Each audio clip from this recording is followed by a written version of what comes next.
In this tutorial, I'm going to show you how you can make this tube instanced VJ loop. We are going to build it from the ground up, and you can get the file from the project on my Patreon account. Okay, first we're going to start and we add a torus. We give it a column of 6.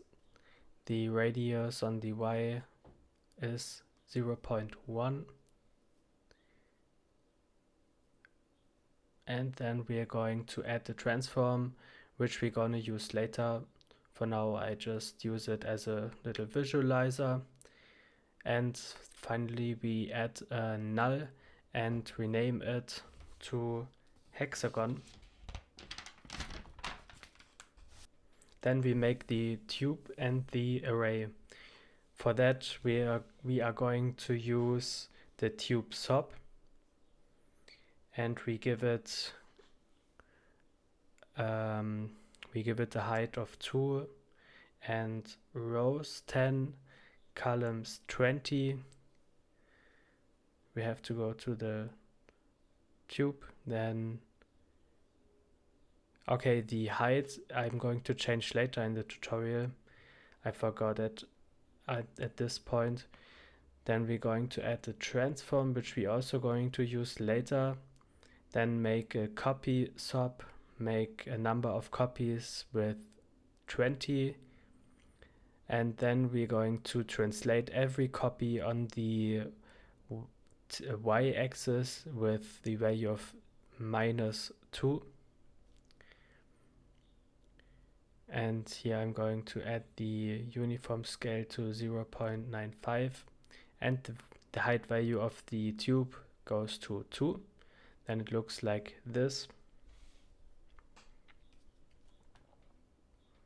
And we're going to add another null for exporting later and rename it to array. Then we make another copy sub.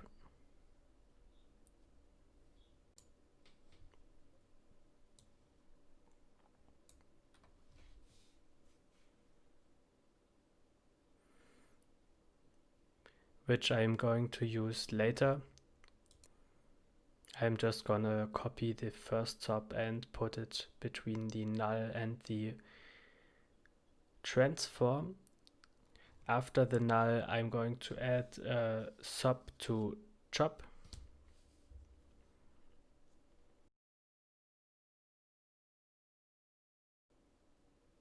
And we have to turn on the normal value, so it creates normal values. Then rename the sub to chop tube data, and also make a sub to chop for the array null.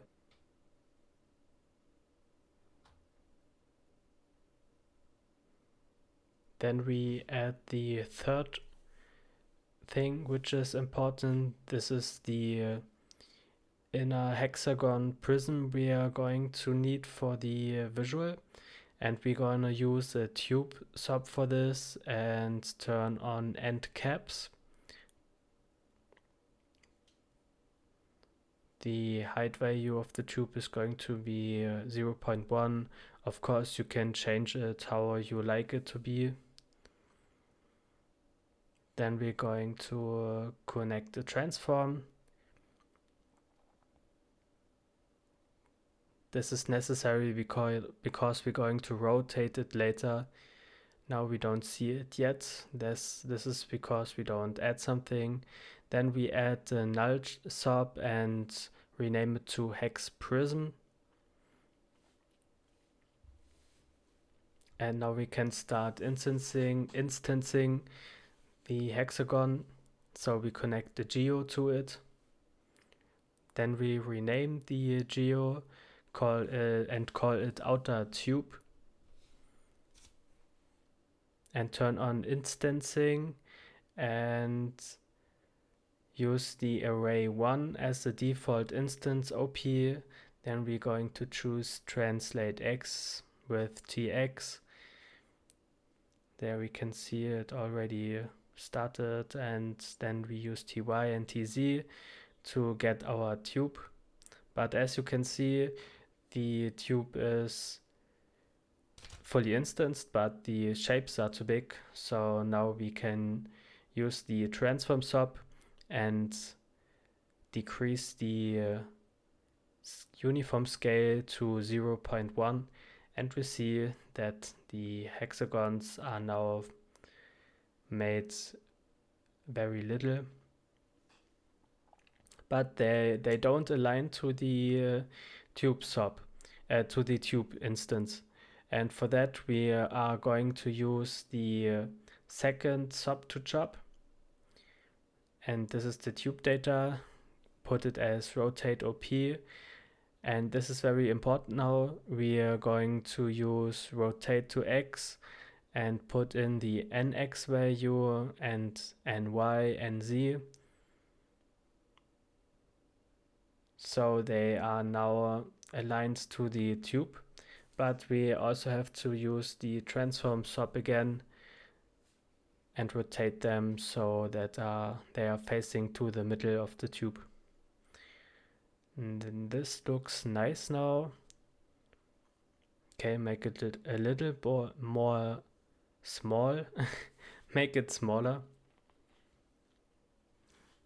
Here you can see how the 20 tubes are looking. And this is our first geo. For this geo we're going to use a PBR and make an emit color of the normal orange. I also made the metallic to 0.095 and also brought down the roughness to 0.137. So now our hexagons are now orange and have a nice contrast later for the blue hexagon prisms. After we finish the first geo, we can now go to the second geo. So we are going to connect a geo to the hexagon prism, and we also going to rename it to inner tube. And this process is going to be the same. We turn on the instancing, place our array 1 and use the tx, ty and tz to instance the prisms on the tube shape. So now we have our tube, and we're going to use the second transform now, make the uniform scale to 0.05. So our hexagon prisms are looking nice and fit into the cluster. Also we have to rotate them. They are now, theoretically they are aligned right, but first of all we have to use instance 2 again and use the tube data as a rotate OP, then select the NX, NY and NZ and Z for the rotation of the tube. And we're going to use the uniform scale and make it a little bit smaller.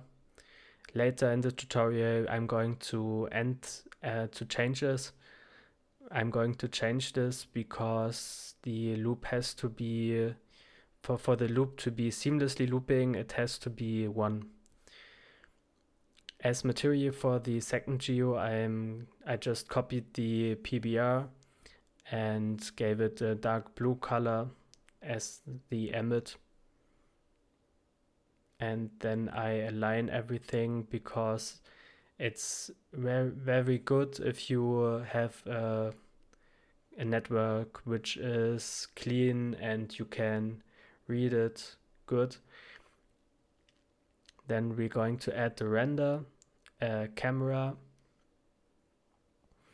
and I opened two another two panes. On the upper right, I'm going to use the geometry viewer, and on the lower right, I'm going to use a top viewer. So I connect my render to a null and make the viewer active, then right click, display backdrop tops, so our network viewer does not have the background of the top viewer. And on the right side, I'm going to see what the camera is going to see.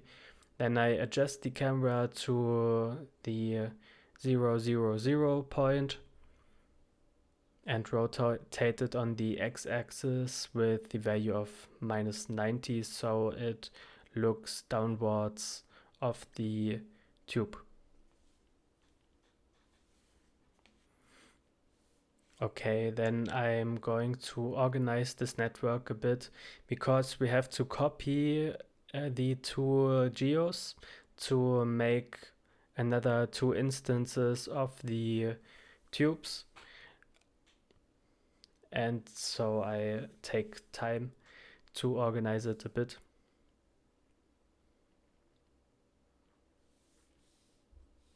Okay, then the next chapter we are going to make the distribution of the instances on the tube array. For that we are going to use a chop to top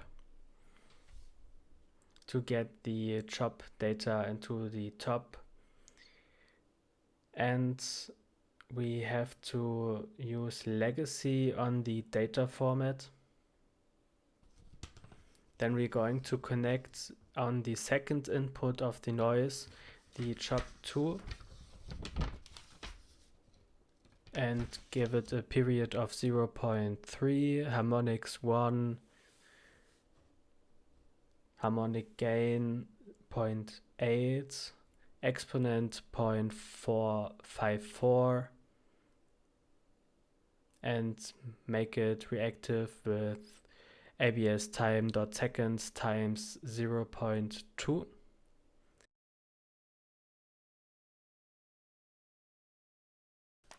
But we have to change the resolution.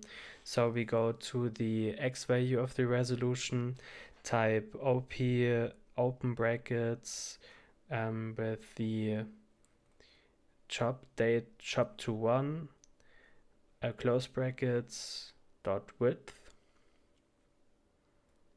which gives us the X value of the resolution of the chop to top.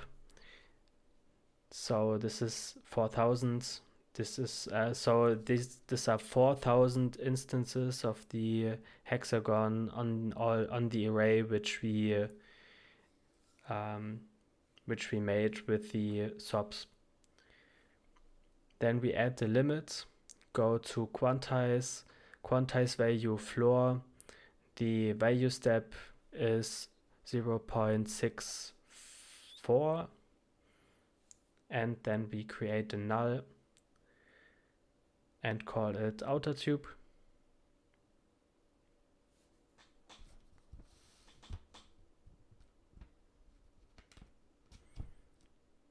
This we are going to use on the instance 1 and at the scale OP. So we drag it on the scale OP, use the scale X, scale Y, and scale Z with the R value. Now we see that it moves. And when we bring the value up, it changes. So there are now more places which are not habitated by the instances if we make the value to 1. We're going to play with that later, and I'm going to show you how it will look better. For now it is alright. Then we select the chop to noise limit and the outer tube and paste it down under and change the floor value a bit. This is not very important yet because we're going to play with it later, like I said.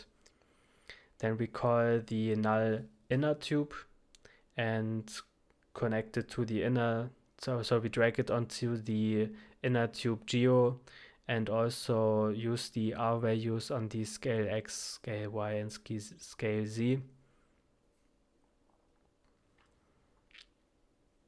Then I changed the multiplication of appstime.seconds, made it a bit slower with 0.05.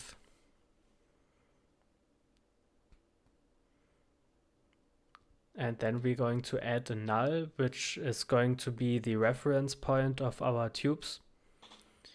So this is a null, and it is on the 0, 0 point of in the middle of the coordinate system, and we're going to use it as the reference point. So I drag the null onto the constraint 2 of every geo, and you see if I change the tx and tz value, both of the tubes change their position according to the null. And then I'm going to select the null and the two geocomps and copy and paste it, put them right behind the first one and then do it again. So now we have 3 tubes. We have 6 tubes, of course, but it looks like we have 3 big tubes. And the second one I'm going to move in the above right corner, and the third tube I'm going to move in the bottom left corner. You can also adjust it like you want. Maybe you want to align them in an array, every tube behind the other, but I like it how the visual was made from Ducky 3D. I just wanted to make this for my own in Touchdesigner. Okay, then you see I type appstime.seconds at the second tube, a second outer tube, which I'm going to show you later when I'm going to show you an example of how to make it audio reactive.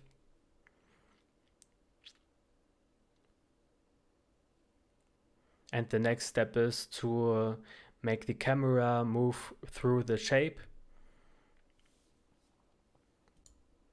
In order to loop the camera through the shape, we have to use an LFO and make the type ramp, and I'm going to show you the parameters later. Okay, so make it loop seamlessly, I have to correct the copy to the ty has to be 0, and then I'm going to do some minor changes to show you how the visual can vary and how you can make it look when you change the noise, for example, from the inner tube. And our visual just does not have any background. We have to change that later, but now we have to decrease the uniform scale to 0.91 so that the hexagon prisms are also a bit smaller and are on the inner tube. So now we're going to make the background black. We just use an RGB key for that.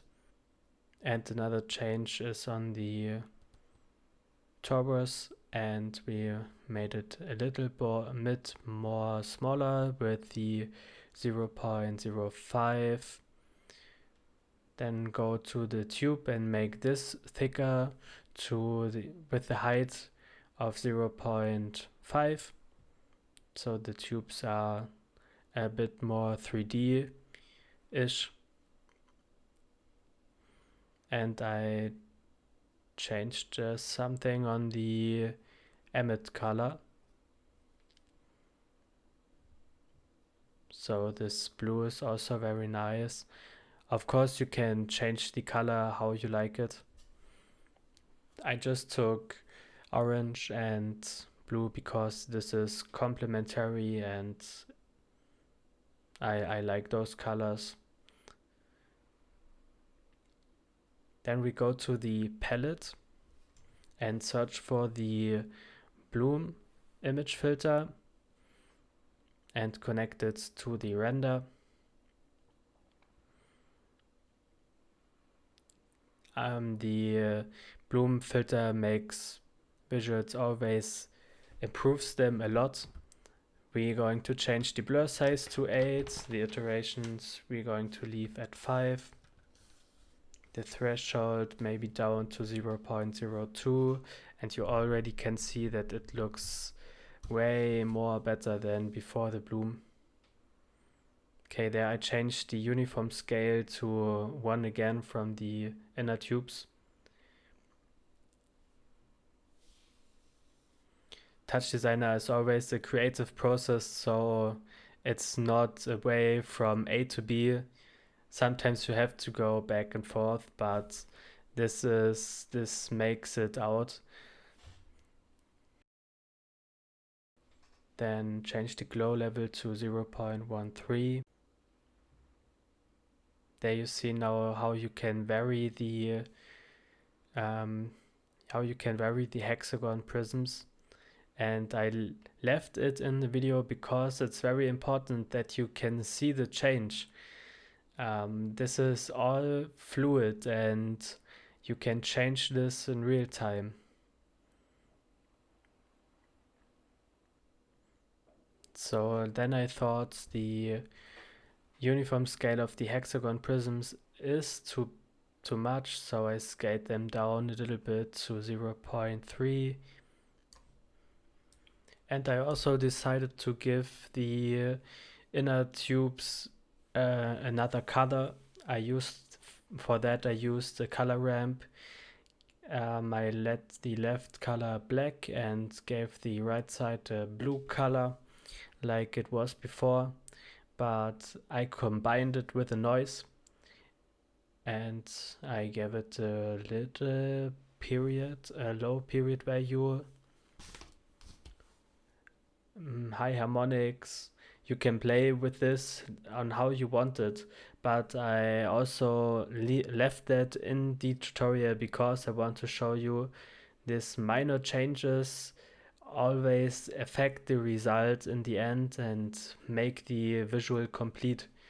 So you have to take then the lookup and connect it to the emit map of the PBR, and the visual is now a bit darker, but we can use the bloom later to make it more brighter then. And in order to make the inner tube more drawn to the inner side, I used the translate Z value and gave it a value of 0.05, made the hexagon prisms a bit bigger with 0.05 on the uniform scale. And now you can see it has an inner tube and an outer tube. Now the visual is almost finished. Then I added the field of view. I changed it to 90 and this makes the visual look more faster. So I changed the frequency to 0.3.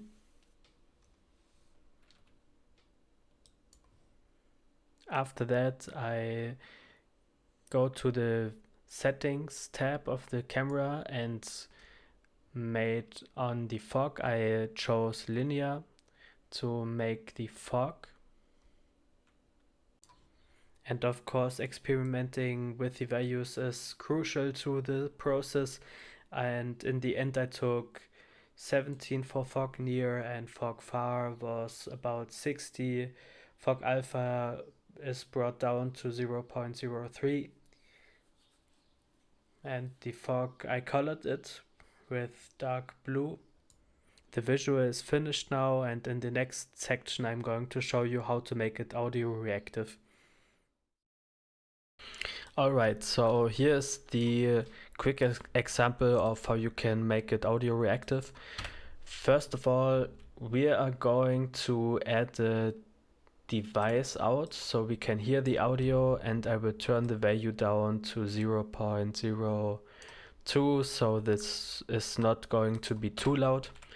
Then we're going to add an audio file in and connect it to the device out. And of course this is our favorite track playing on there. Then we're going to the palette, to tools, audio analysis, and connect it to the together. So on this operator we see that the low value already gives a response, and I turn on the smooth so that the signal is a bit smoothed out and not so noisy. Then I'm going to add a select chop and connect a low, I rename it to low and then I connect a null for exporting the expression later. And first of all, what I'm going to map is the speed on how fast the camera is moving through the space. Therefore, I have to go to the LFO, which counts up the TY value of the camera, and I can press the little plus button here and connect and drag it on the frequency. Now every time the low value expands, the camera also moves through the space, but this is a bit staccato, or how do you call it? It's not nice. It stops when the music, when there's no kick, for example. So I add plus 0.1, so there's a steady moving, and it goes faster when the low value is triggered now, so that it does not stop completely. Alright, then the second thing we can change, what also looks very nice, is the rotation of the outer instances. For that we are going to we use another LFO. So make a LFO chop, make it the type ramp, give it amplitude of 360, frequency can be 0.1 for the first time. We may want to adjust that later, but also we are going to add the low value to the frequency of this LFO.